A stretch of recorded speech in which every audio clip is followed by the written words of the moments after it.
Dr. John Watson. I shared a flat at 221B Baker Street with a young man named Sherlock Holmes. This would normally be a simple statement of simple fact, but I had learned in the first few weeks of our association that the normal process of returning home was in itself an adventure. I never knew what to expect. I seldom expected what I found. I had decided to spend a quiet evening at home, and I was determined not to become involved in any new scheme that Holmes would invent.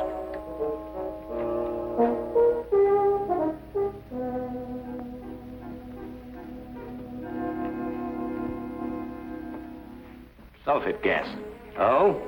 Do you remember the Dietrich case, when the defense tried to prove that no one could produce the deadly poison without a trained chemist?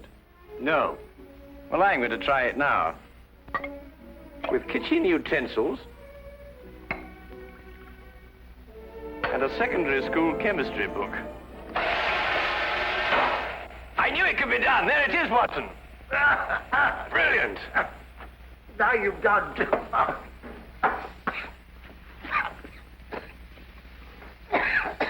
That woman was guilty as a vulture. Clever, too.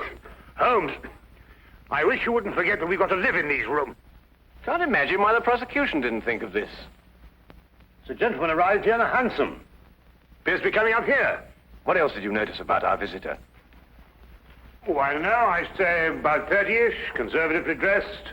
A man of modest means. What do you think, Holmes? I don't know. I didn't see him. You did. Oh, yes. Yes, of course. Oh, excuse me. Boy, do come in, will you? Good morning. Is this Sherlock Holmes' flat? Yes, indeed. Oh, sulfate gas. Oh. Mr. Holmes has been experimenting. That's Mr. Holmes. How do you do, Mr. Holmes? How do you do? I must apologize for calling upon you without an appointment, Mr. Holmes, but it is urgent. May I present my friend and colleague, Dr. Watson? How do you do? How do you do? Now then, Mr. Winthrop. Mr. Harvey Winthrop, isn't it? Have we met before, sir? No, but you mustn't underestimate your reputation. Won't you come in? And sit down. Thank you. Over there.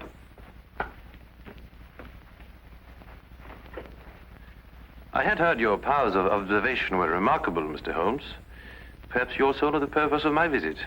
I can only say it's a personal matter. How do you know? It is always a personal matter when one consults me rather than the police. Of course. But my reason to see you actually concerns my elder brother, John. It is he who controls the family wealth. In the event of his death, I would be sole heir. Does his death seem imminent? Well, his life has been threatened. In what way? I noticed you didn't ask by whom. You took pains to point out that only you would benefit by your brother's death. If you knew who made the threat, you wouldn't be so concerned with your own innocence. You're right.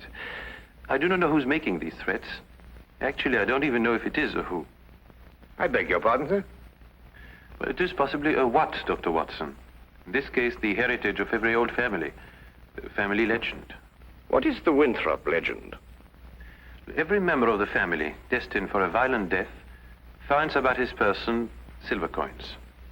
Silver coins? Oh, you mean like those silver coins the pirates use, called pieces of 8?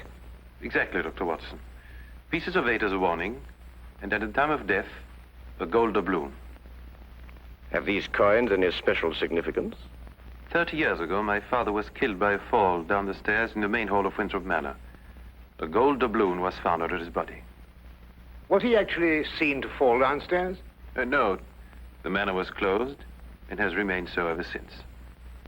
I assume your brother has discovered several silver coins. Each day for the past 7 days. I see. What has been his reaction? He has decided for the first time in 30 years to reopen Winthrop Manor. In defiance of the legend. Exactly. We are going to be there this weekend. Who is we? My brother, my fiancée, and myself. And I would like you two, Mr. Holmes and Dr. Watson, to be there as well. Well, that's very good of you, sir. Do you have any other evidence to substantiate your belief? I was very young in those days, but I can still remember the sight of my father's body at the bottom of those stairs. Dr. Watson and I will arrive at Winthrop Manor this Friday night. Oh, thank you very much. If there is anything I can do until then, or if there's any question you want to ask me before, please don't hesitate to call upon me at any time. We'll do that. Thank you. Again, thank you, gentlemen. Not at all. Good day, you, sir. Good day. Well, Holmes, what do you think? I think it's amazing the extent to which people will go to obscure the simple facts of murder or threatened murder. You don't believe in the legend? Nonsense. Well, but after all, Holmes, you said yourself that these things very often have a basis of fact. The odor lingers. There was no mention of that in the Dietrich's case. I'm a man of science myself, Holmes, you know that. And yet there are things that happen every day for which they have no logical explanation. How would Mrs. Dietrich's have removed the odor? Of course, it could work equally well both ways. Winthrop himself admitted that in the event of his brother's death, he was the heir to the estate. His visit here might have been a blind. The solution of a murder, Watson, is infinitely easier than the prevention. We have committed ourselves to a weekend in a drafty manor house that has been closed for 30 years. We will watch and we will wait. And in time, we will apprehend the persons or ghosts, who will commit the murder of the Winthrop legend.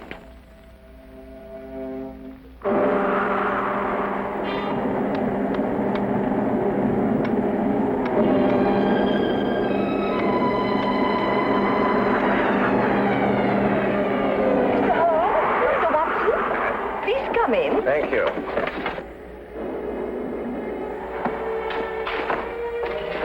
The thunder was making so much noise, I wasn't certain I heard you knock. Yes, I think we got here just in time. Yes, we were worried that you were caught in the storm.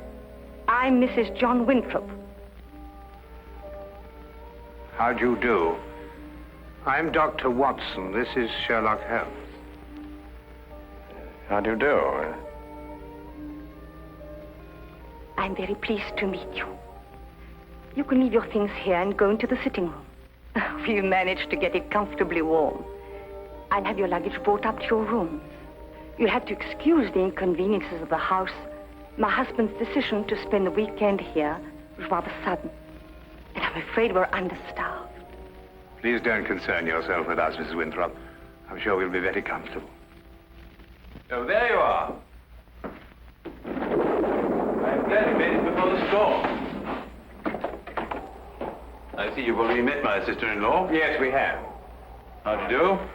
Oh, Harvey, perhaps you can show Dr. Watson and Mr. Holmes to their rooms. Yes, sir, you probably want to freshen up. Good evening, gentlemen. This is my brother, John Winthrop. Dr. Watson. How do you do? How do you do? How do you do? How do you do, sir? I hope you'll be comfortable. Or as comfortable as possible in a house that's been closed for 30 years. I feel I should apologize. Not at all, sir. I'm sure everything will be fine. I hope so. Come down to the sitting room when you're ready. It's a bit more cheerful there. Let me show you to your rooms, gentlemen. Come along, my dear.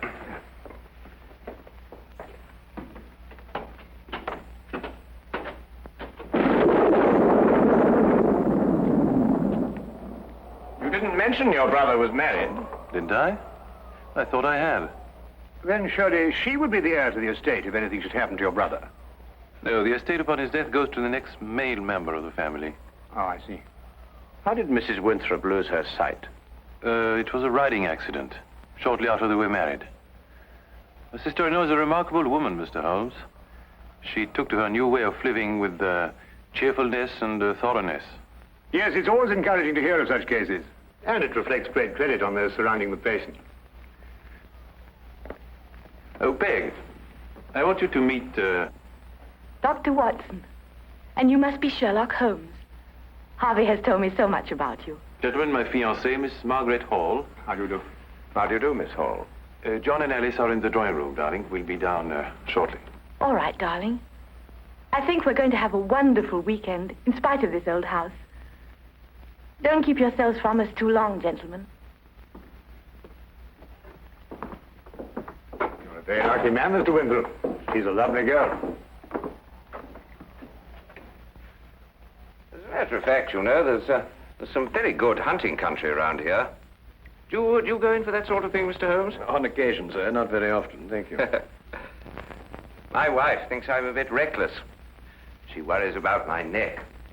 A glass, my dear. Thank you. That appears to be a preoccupation with more than one member of your family, sir. You mean my brother, too? And the reason for your being here? Nonsense. I said the same thing. And you agree with me? You, too, think it's a lot of rubbish? I don't think we're referring to the same thing, sir. I'm talking about the legend, of course. Ah, I see. May I ask, sir, what precautions you've taken against it? What would one do? How does one fight a myth? Well, what's your opinion, Mr. Holmes? Should I take this matter seriously?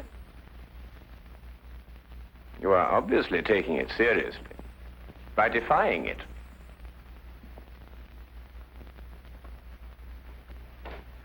By coming down here to prove that it doesn't exist.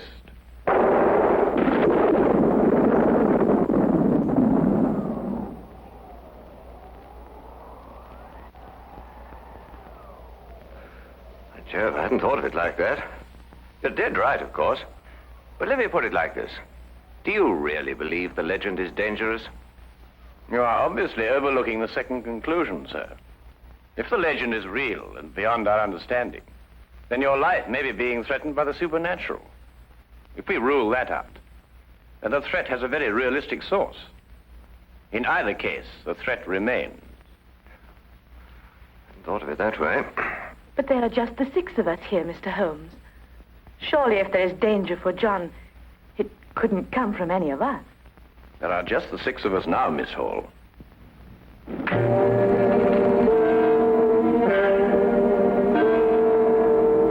But now there are 7.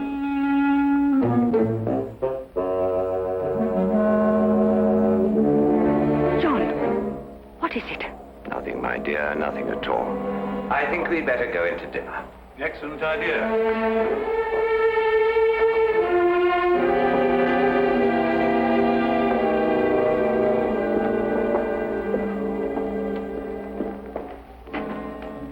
I don't like it, Holmes. Neither do I, Watson. Neither do I.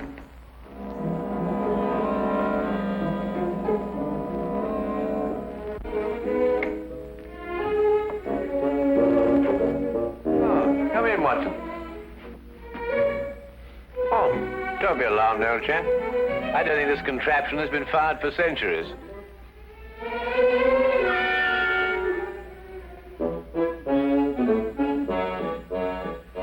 You could hardly expect me to know that from here, Holmes.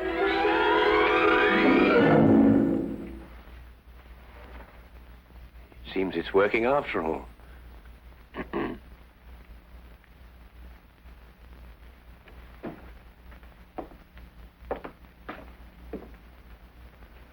I wanted to talk to you about that dinner we just had. Oh, yes, yes. Excellent, Doc. Don't you agree? Well, it was better than the conversation, or lack of conversation, I grant you. Well, quite natural under the circumstances. Everyone's suspecting things they'd rather not say. What do you make of it, Holmes? Did you realize that young Harvey Winthrop was in love with Alice before she married his brother? Holmes, you're fantastic. How did you determine that? He told me. Oh. Oh, have you got a match, Watson? Yes, I think I should have.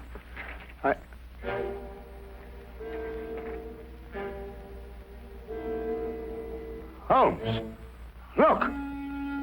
Yes, I know. I slipped it in your pocket during dinner. You what? I just wanted to see how easy it was to plant those things on someone else.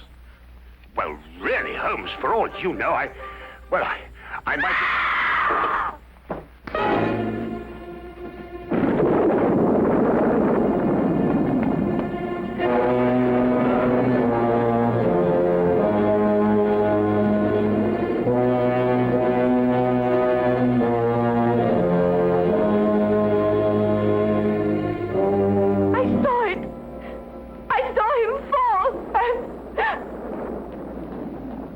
He's dead.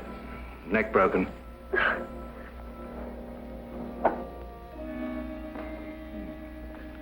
A gold doubloon.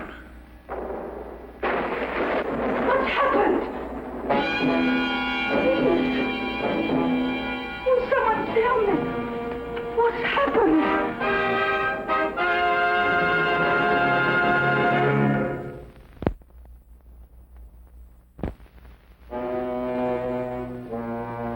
And now, we return to the case of the Winthrop legend.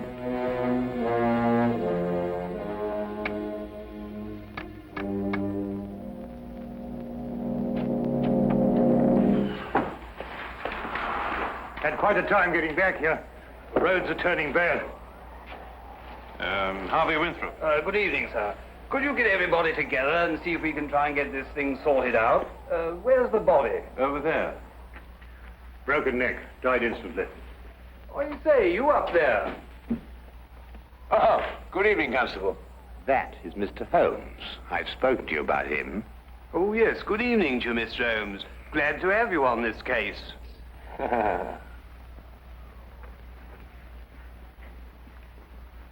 His wife. Been a terrible shock for her. Oh, Mr. Holmes, I'd like to discuss this case with you. I've got several theories. Dr. Watson is telling me coming down in the carriage. I think it would be better if she retired for a while. These will help. Thank you, Doctor.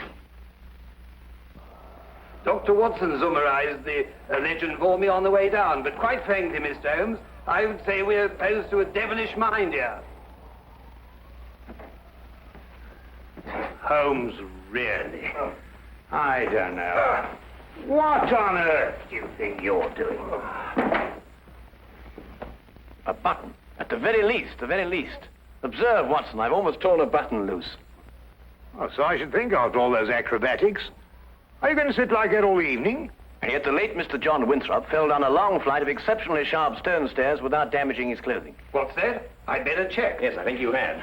He may not have torn a button, but he suffered some very severe damage to his neck, I'd like to remind you. An indisputable fact, my dear Watson. Well, what are you getting at, Holmes? That's right. Now we're getting somewhere. Come on, Watson, let's examine the situation more thoroughly. The killing blow was struck at the back of the neck, is that right?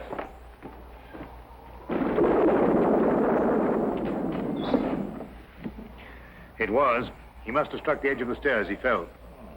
Stone. Edge is quite sharp. The wound be deeper, more pronounced, Watson. Would you re-examine the injuries like a good fellow? Mm-hmm. Well, the skin's broken, but not unusually so. Still, it's difficult to know the position of the body when he fell. I agree with Mr. Holmes. Winthrop and the blind woman were at the top of the stairs when he fell. Mm-hmm. And in a position to have pushed him down. Right. You then imply that Miss Hall, being downstairs all the time, may be ruled out as a suspect. Well, I should take that as a prima facie proof of her innocence. Do you really think so, Watson? Mm-hmm. What's that? Who are you accusing, Mr. Holmes? Your fiancée. Holmes? You're insane. Not at all, I assure you. Your brother didn't fall down these stairs. He was killed, struck by a blow from behind, very probably in this room. His body was then placed at the foot of the stairs, and the legend having been carefully reawakened, and the manner in which your father met his death, and the gold doubloon, all led you to the obvious conclusion. She couldn't have done it. I assure you she could. But Holmes, she had no motive. The estate now passes to Harvey Winthrop. Well, yes, I'm the only one who had a motive. I would say you and the lady you are going to marry. Are you going to report her to the police? Less than useless, I'm afraid. No court in this world would ever convict her on the evidence we have. Well, assuming you're right, and mind you, to me, it's only an assumption, there's nothing we can do. Yes, there is. We can at least remove the assumption. Come with me, gentlemen, into the drawing room.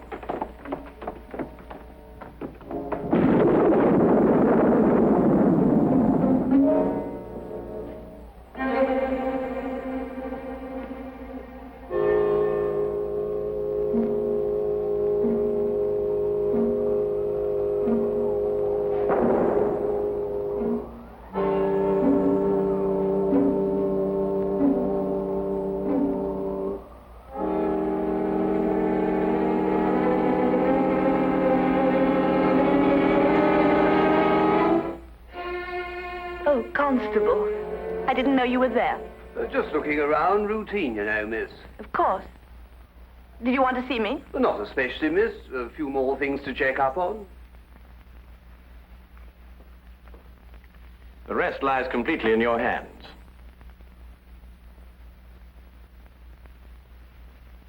Alice is resting now. Not sleeping, but... Oh, this whole thing is horrible. If you'll forgive us, Dr. Watson has a medical certificate to fill out. Yes, I should attend to that.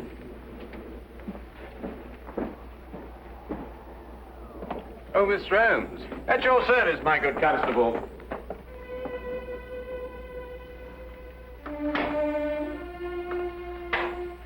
That's Holmes. What a peculiar man. What? Oh, Holmes, yes, he is, isn't he? Peg, Yes? Well, this is difficult to say. What is, darling? In light of what's happened, I think it's best we break off our engagement. Break off? But why? Well, there's certain to be a mess in the papers about all this. Oh, you needn't worry about me, darling. Actually, it's Alice I'm thinking of. Alice? Yes, she'll be so terribly alone now. In a way, I feel responsible for her. You love her. You've always loved her. And now that your brother's dead, you... You mustn't think that. There's something else. What else? Why this sudden protective fatherly interest? 10 years ago, Alice and I went riding across the moors. I started a race. Her horse broke away from her, and she couldn't stop him. He took a high fence and fell. And Alice became blind. But you can't live with that for the rest of your life. It was an accident. It was unfortunate, but it shouldn't influence our relationship now. I'm afraid it does. To me. John dies, and you take Alice. That's funny. That's really ironic. Ironic? What makes you see ironic in such a situation? I don't know. I just meant nothing. Just an expression.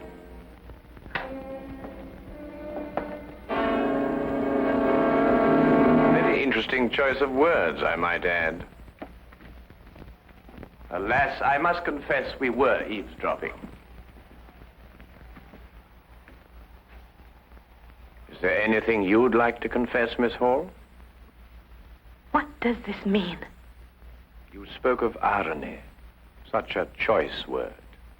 You didn't kill John Winthrop so that Harvey could share the family fortune with Alice. You'd have seen to that in time. You're insane.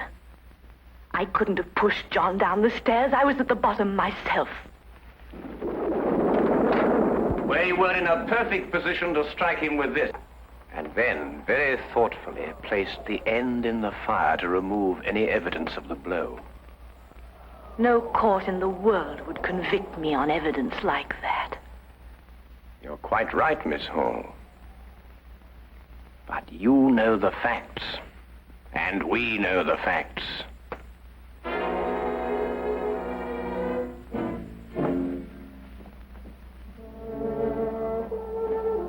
But surely, Holmes, something can be done. I don't think so, Watson. The young lady used her wits, and an ancient legend. And a murderess walks free.